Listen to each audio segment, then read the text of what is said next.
The reality is that new diets come and go often, but some stick after a while. Yeah, and the latest is protein. Many people seem to be looking for more ways to add it to their diet. Blake Easton is here to help you get the facts. Yeah, guys, look, you can't even miss it even if you tried. From coffee shops to grocery stores, how much do you actually need before it's unhealthy? We talked with doctors and nutritionists and found it's actually way less than what social media might lead you to believe.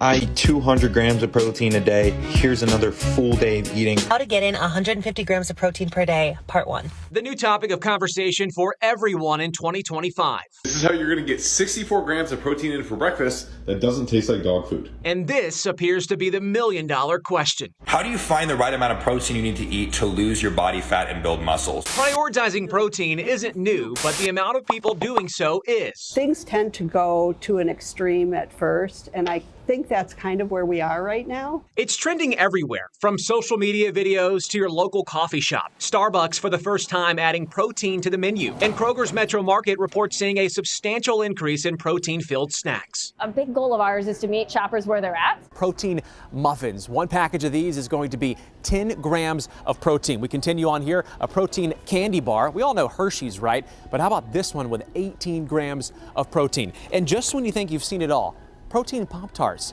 20 grams of protein. This is where health experts start to question the quality of these products. These are all foods that are pretty processed. That's Dr. Lisa Mercelli, assistant professor in Division of Endocrinology at Froedtert Hospital and the Medical College of Wisconsin. What would be your concern about this protein craze you're seeing right now?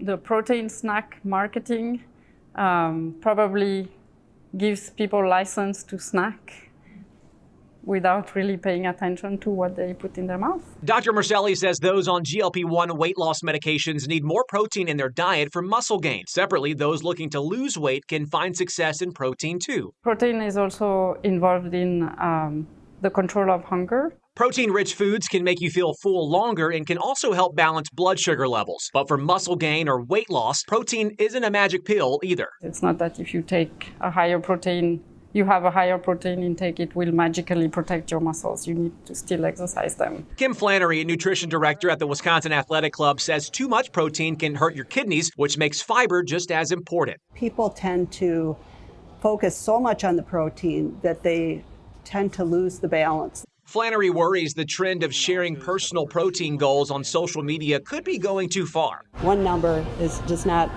by any means apply to everybody. It's absolutely a case-by-case basis. According to the recommended dietary allowance, when calculating protein goals, you should take 0.36 grams of protein per pound of body weight. Example, if you weigh 150 pounds, a modest protein goal would be around 54 grams of protein. Arguably, though, more important than any goal is the quality of protein you're consuming. A lot of the health problems that we have are due to all the processed foods. We're just adding protein to junk food, basically. Flannery says you could get the best bang for your buck from real foods like meat, fish, chicken, beef, and even plant-based options like beans and tofu. And in some cases, pasta can also be healthy. My opinion is that it's better to eat real food and get your protein from real food. While social media is important in starting conversations, it shouldn't be the only conversation. The trends on social media, which are fantastic to draw attention to nutrients, but they're not always the best for understanding how it's going to impact you and your body.